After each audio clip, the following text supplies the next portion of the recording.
Ahora estamos con Juan Peláez. Juan es el director ejecutivo de la Clínica Pasteur. Vamos a hablar con él unos minutos. Nos está esperando allí en el teléfono. Juan, bienvenido, buen día. Lorena Ortiz, Santiago Montórfano y Alejandro López te saludan. ¿Cómo estás?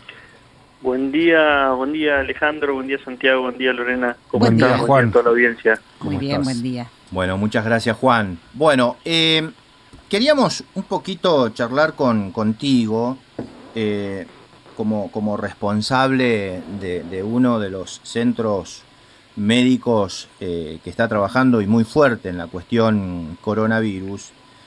¿Cómo estás viendo vos desde tu lugar, desde tu responsabilidad, estos más de 80 días de cuarentena? ¿Cómo funcionamos los neuquinos? Juan, ¿cómo nos ves?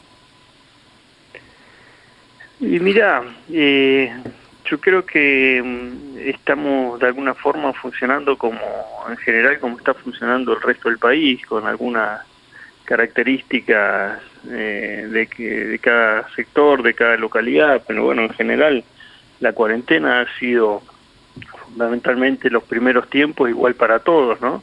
Después bueno, ya empiezan por ahí algunas diferencias en cada localidad donde se permiten algunas actividades, donde se flexibiliza un poco más en una zona que en otra, pero bueno, en general todo el mundo es conteste en que la única forma de evitar los contagios es con el aislamiento, sino con el distanciamiento social, porque mientras no haya vacuna no queda otra alternativa, ¿no? Uh-huh. Bien. Y o sea, nosotros hemos tenido un momento que veníamos súper bien, descansábamos mucho sobre las estadísticas que nos indicaban que prácticamente se había anulado el nivel de contagio. Pero bueno, después Sí. ocurrió lo de las perlas y es como que nos desestabilizamos un poco, ¿no? ¿Cómo lo vieron ustedes? Y sí, por eso es que es importante ser tan cuidadoso. Yo cuando sucedió esto, lo de las perlas y después, bueno, el caso que tuvimos nosotros, recordaba lo que sucedió en Corea del Sur, donde una sola persona contagió a 1000. Uno puede estar cumpliendo absolutamente los protocolos, tener estadísticas perfectas donde se vea que la duplicación de casos cada vez es en más días, puede uno tener los mejores indicadores, pero no te puedes descuidar nunca porque una sola persona te puede generar un montón de contagios. Más si se trata de esos casos, viste, que son asintomáticos y la misma persona ni siquiera sabe que es portador del COVID, ¿no? Claro. Así que bueno, y acá en Neuquén veníamos bien, la verdad que veníamos bien. Sucedió esto lo de Balsa Las Perlas, y lo cierto es que toda la zona acá de Neuquén y alrededores funciona como un solo lugar. Es como de alguna forma también lo que sucede en Buenos Aires y el conurbano. Mucha gente viene al conurbano y trabaja en Buenos Aires o viceversa. Y acá también sucede lo mismo. Hay muchísima gente de Neuquén que trabaja en Roca, en Cipolletti, gente de aquellos lugares que trabaja acá, un policía que puede tener familia, trabajar en Balsa de las Perlas y tener amigos, familia en Neuquén. Entonces hay que tener una política de cuidado que abarque a todos estos lugares. Cuando bueno, conversábamos un poco aparte el otro día a partir de este caso que habíamos tenido en la clínica, hubo una enfermera que resultó COVID positivo, resultó contagiada por su hijo. A su vez su hijo se había contagiado en la ciudad de General Roca con un compañero de trabajo, con un amigo que a su vez había sido contagiado por su padre. Es decir que en ese caso puntual se muestra esto de la relación tan estrecha que existe entre todas estas localidades de acá de la zona. Uh-huh. Así que bueno, el cuidado hay que extremarlo, no nos podemos confiar, porque aparte tenemos otro problema, que es que estamos ya estábamos entrando en el invierno y con días cada vez más fríos, y además que producto de este distanciamiento social, la gente cuando va a los comercios, a los supermercados, a donde fuere, tiene que esperar en la vereda, y esto genera más gripes que de alguna forma se pueden llegar a confundir con este COVID, o no solo eso de confundir, sino que te va generando otras patologías que también van ocupando camas del sistema sanitario, porque la idea con todos estos protocolos y con toda esta política de distanciamiento social era liberar, en primer lugar, aumentar la capacidad del sistema sanitario. En segundo lugar, dejar camas libres para la hipótesis de que hubiera algún contagio masivo. Pero bueno, eso de alguna forma se fue logrando. Lo que pasa es que las camas también te las empiezan a ocupar otras patologías. Por eso también hay que tener mucho cuidado, porque hay muchas camas ya del sistema sanitario de Neuquén que están ocupadas por otras patologías y van a seguir ocupándose, porque esta es la época de las neumonías, es la época de las gripes en general, entonces los cuidados hay que tenerlos, ¿no? Para que no lleguemos a esos casos tan extremos y tristes que vimos en España, en Italia, o en otros lugares donde se veía que ya no había cama donde poner un paciente, o había que elegir a qué paciente se le conectaba el respirador, ¿no? Juan, con respecto a este caso que mencionabas de una enfermera del plantel de profesionales de la Clínica Pasteur que dio positivo, ¿qué fue lo que más desestabilizó en el primer momento? ¿La confirmación de un caso positivo en el plantel de profesionales o todo lo que se generó afuera de la clínica con el tránsito de información en redes sociales? Viste que los medios de difusión últimamente le damos más veracidad al WhatsApp que a la fuente directa con los involucrados. Sí, bueno, estaba muy buena la pregunta. En primer lugar, aclararía que esta enfermera trabaja en el centro de rehabilitación, no en la clínica. Claro. Y el centro de rehabilitación está allá en la ruta 22, pasando el acceso al aeropuerto. Ahí nosotros extremamos más aún los cuidados porque hay mucha gente internada ahí son tratamientos prolongados de rehabilitación, y hay muchas personas que son mayores de edad, viste que el promedio debe superar los 60, 65 años, por eso es que ahí nosotros teníamos mucho cuidado.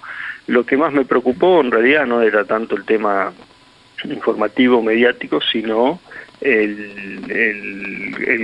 la posibilidad de que esta enfermera hubiera contagiado a algún paciente fundamentalmente, o algún otro compañero de trabajo. Por eso, a partir de que nos enteramos, tomamos una serie de decisiones que fueron, en primer lugar, comunicado obviamente a las autoridades sanitarias, que ya lo sabían porque la enfermera tuvo este conocimiento a raíz de que las autoridades sanitarias fueron siguiendo los contactos estrechos de aquella persona en Roca que fue el que primero se desinfectó, y tomamos la decisión nosotros mismos de hisopar a 6 pacientes, y también se hisoparon, esto también por decisión de las autoridades sanitarias y también obviamente nuestra, a todos los compañeros de trabajo de esa enfermera. Todos los resultados fueron negativos, lo cual para nosotros fue una tranquilidad enorme. Pero yendo ahí puntualmente a la pregunta que me hiciste sobre la trascendencia mediática de esta situación, bueno, nosotros lo que decidimos en un primer momento, ni bien tomamos conocimiento de esta situación, fue comunicar todo lo que había sucedido abierta y transparentemente a toda la sociedad, para que justamente no se generaran estos rumores trascendidos, comentarios que muchas veces desinforman más de lo que informan. Y lo hicimos sin saber tampoco cuál iba a ser el resultado de los pacientes que recién habíamos hisopado o de los demás compañeros de trabajo. Nosotros dijimos, bueno, nosotros venimos trabajando con responsabilidad, no fue nuestra culpa que esta enfermera se haya contagiado, porque tampoco fue culpa de ella, vino de esa cadena de contagios que ya te mencioné, y nosotros veníamos capacitando el personal y cumpliendo todos los protocolos, y teníamos de alguna forma cierta confianza en que en la responsabilidad de todos los enfermeros y demás dependientes allá del centro de rehabilitación. Teníamos la confianza de que más allá de que una persona haya estado contagiada, si habían cumplido los protocolos y habían utilizado todos los elementos de protección personal, no debería haber contagios para pacientes y para demás compañeros de trabajo.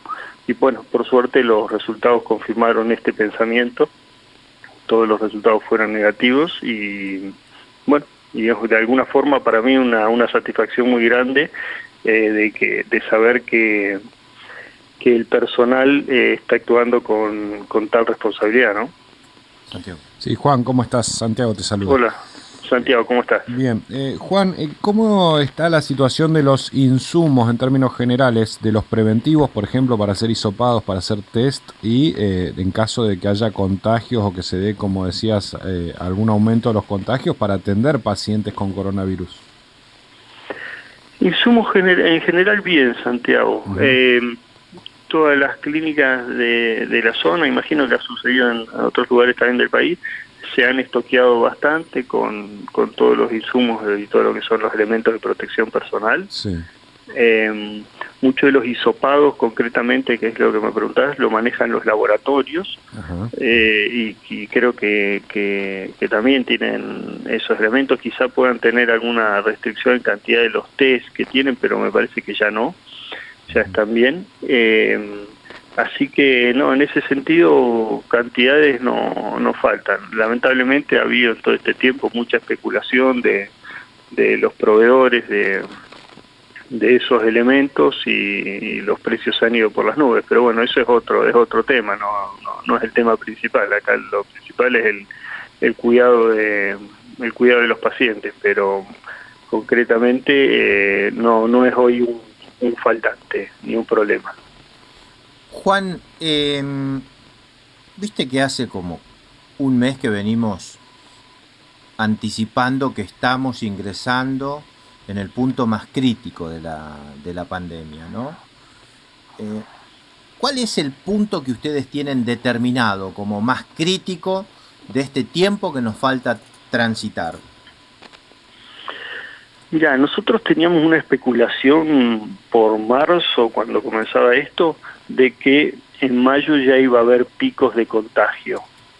Eso no llegó y lo que empezamos a ver es que de acuerdo a la cantidad de infectados que estaba viendo y la forma y también de la tasa esa de duplicación de días que es tan alta, o sea, tantos días que tardan en duplicarse los contagios, estamos viendo de que ese pico de contagios que íbamos a estar esperando no iba a ser tal, y esperemos que sea así, que no haya un pico de contagios, sino que iba a haber como un amesetamiento de los contagios permanente y más largo en el tiempo.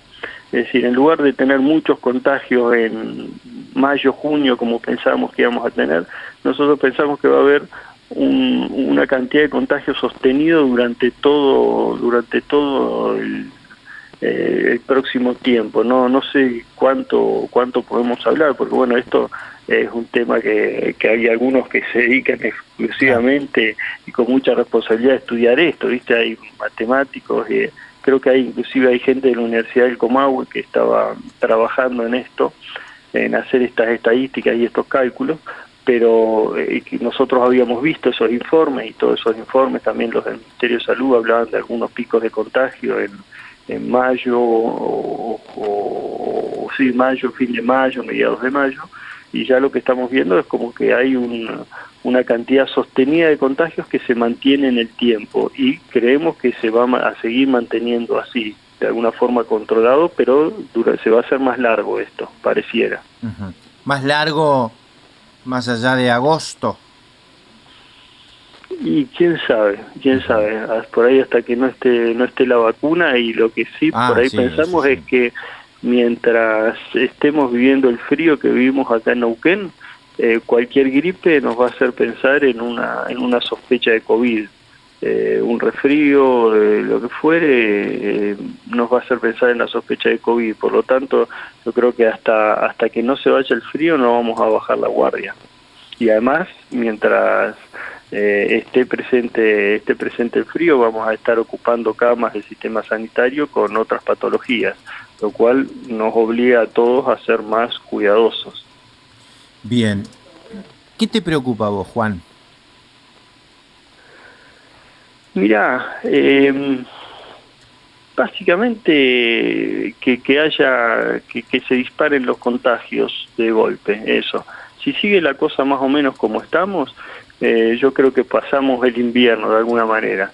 Si pasamos el invierno, bueno, sabemos que este virus tiene una tasa de letalidad baja, lamentablemente va a haber gente que va a morir, que esto está sucediendo en todo el mundo, pero el problema es que muera gente que no debería morir, o sea, no sé cómo, para explicarlo claramente, ¿no? A ver, que no muera gente que podría ser salvada si tuviéramos las camas disponibles, si tuviéramos los respiradores disponibles. O sea que creo que la preocupación de todos debe ser esa, que evitemos picos de contagios. Si esto se lo puede ir manejando y podemos pasar el invierno y podemos empezar a tener liberado el sistema sanitario para atender esta patología, yo creo que ahí vamos a estar más tranquilos. Pero ahora me parece que lo más preocupante es pasar esta época de frío que puede generar una mayor ocupación del sistema sanitario. Bien. Juan, hoy en Neuquén están garantizadas todas estas condiciones. Mirá, yo no te lo sabría responder a eso porque hay una dependencia del Ministerio de Salud que se encarga de esto, que es el Centro de Coordinación de Camas. Ellos saben cuántas camas disponibles hay hoy entre todas las clínicas y los hospitales. Nosotros tenemos pocas camas disponibles, por ejemplo, en terapia intensiva, y sí nos quedan camas disponibles en clínica médica. Pero sé que hay todavía bastantes camas disponibles en el Hospital Castor Rendón, que viene de alguna forma derivando otras patologías a otros hospitales y a otras clínicas privadas, con la finalidad de tener resto y de alguna forma funcionar como fuelle para el caso de que se saturen las camas en otros hospitales u otras clínicas. Ellos, la provincia tiene organizado más o menos, está organizado desde hace tiempo porque de alguna forma está coordinado con las clínicas, cómo va a ser el sistema de atención en caso de que se disparen los contagios, a dónde se derivan los pacientes contagiados de determinadas localidades del interior, y bueno, y se sabe ahí cuántas camas hay en cada una de las clínicas, no sé cuántas tendrá hoy disponibles el CEMIC, el San Agustín, el Policlínico, en general todo el sistema, tanto privado, el subsistema privado como el público. O sea, no tengo ese dato, pero sí te digo que ese dato está y se maneja desde el Centro de Coordinación de Camas. ¿Ustedes cuántas camas tienen disponibles? Disponibles hoy, y debemos tener unas calculo 10, 12 camas para pacientes COVID en piso. Bien. Y en terapia intensiva, tardo un poquito en preguntarte porque justamente tenemos unas 3 camas hoy, 3, 4 camas. 3, 4 camas disponibles. Esto cambia porque, bueno, tengo esta información de anoche, ¿no? Y va cambiando, claro, momento a momento, según si un paciente que está en terapia mejora y pasa a piso, o si se ocupó una cama de terapia con alguna derivación. Esto es muy dinámico, por eso es importante que exista un centro de coordinación de camas, que todas las clínicas y hospitales informen a ese centro la disponibilidad. También se maneja esto a nivel nacional. Desde el Ministerio de Salud han sacado resoluciones donde nos solicitan a todas las clínicas que vayamos informando no las camas disponibles, sino las camas ocupadas por pacientes COVID. Si estas son de pacientes clínicos o de terapia intensiva. Así que bueno, la información fluye por esos canales que corresponde que fluyan. Juan, muchísimas gracias, un fuerte abrazo. El agradecido soy yo, Alejandro. Saludos a Lorena Santiago y a toda la audiencia. Un abrazo grande. Muy amable. Gracias. Juan Peláez, director ejecutivo de la Clínica Pasteur, ha pasado por La Primera Mañana.